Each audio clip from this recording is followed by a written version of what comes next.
Assalamualaikum warahmatullahi wabarakatuh. Saya Wildan dari kelas 12 UTP 3 akan menyampaikan ceramah singkat.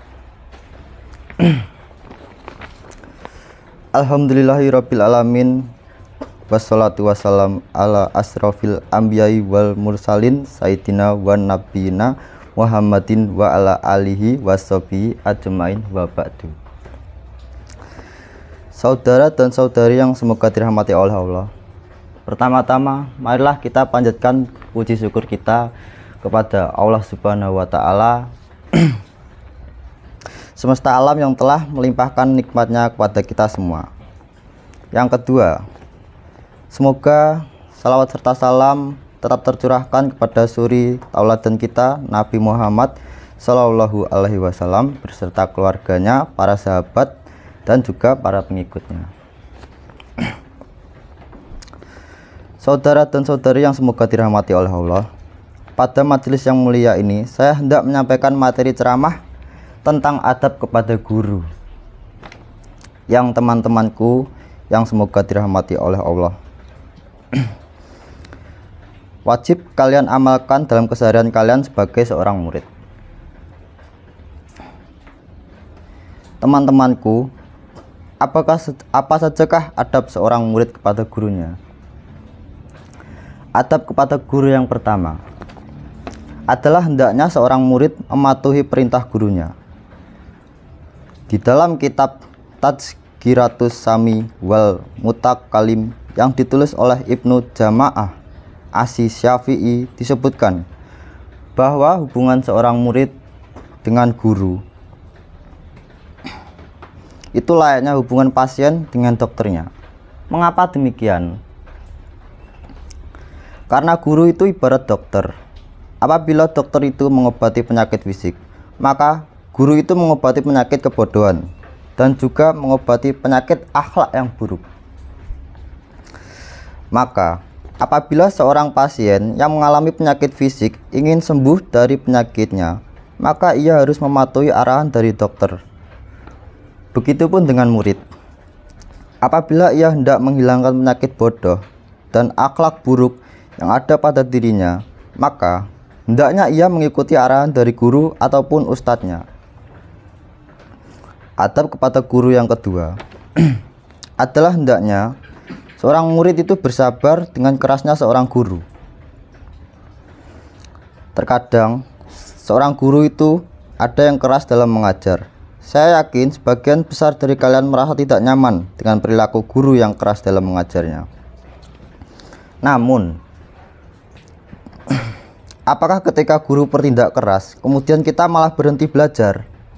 Tentu jawabannya tidak. Ingatlah teman-temanku, bahwa kerasnya seorang guru dalam mengajar adalah dalam rangka mendidik kalian. Karena ada kalanya metode yang keras itu diperlukan agar murid tidak hanya pintar, tetapi juga memiliki jiwa yang tangguh. Sebagaimana yang barusan saya sampaikan, bahwa hubungan antara murid dengan guru itu ibarat pasien dengan dokter. Apabila pasien tidak bersabar dengan metode pengobatan dari gurunya, maka ia tidak akan pernah sembuh dari penyakitnya. Begitu pula murid, ia harus bersabar dengan metode pendidikan dari guru. Selama guru yang mengajar kalian tidak bertindak di luar batas syariat dalam mengajar, maka bersabarlah dalam menghadapinya. Sesungguhnya pedihnya kebodohan lebih menyakitkan dibandingkan bersabar atas hinanya belajar.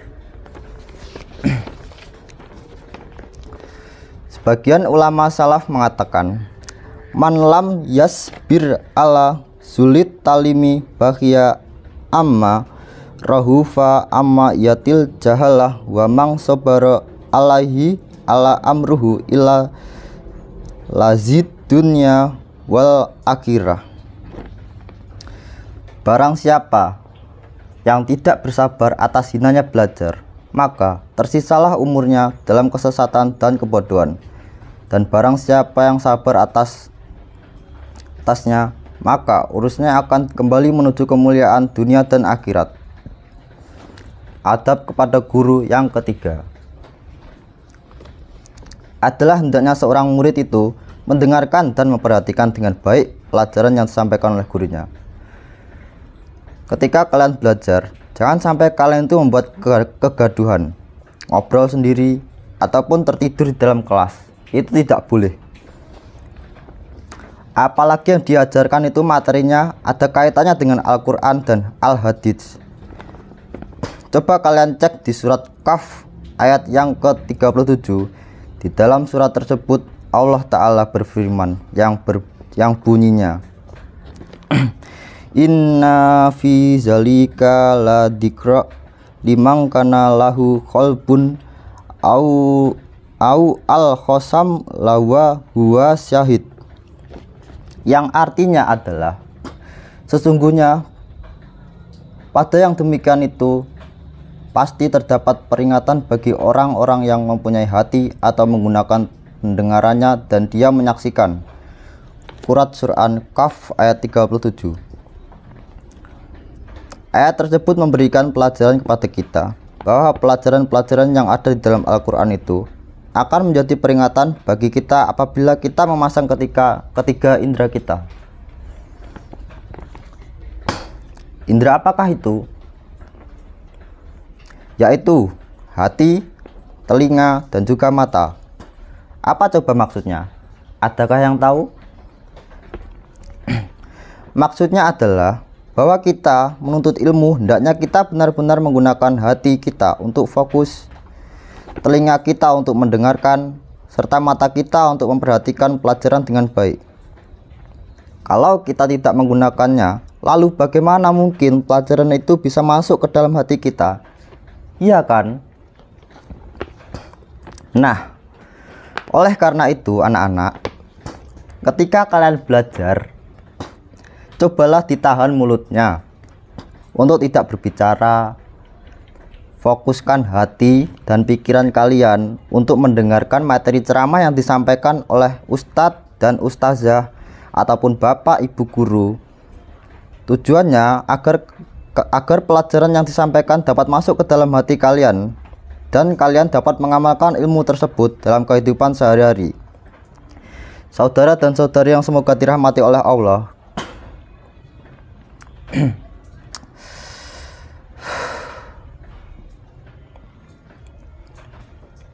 lalu bagaimana apabila pelajaran ataupun ceramah yang disampaikan oleh guru sudah kalian dengarkan sebelumnya?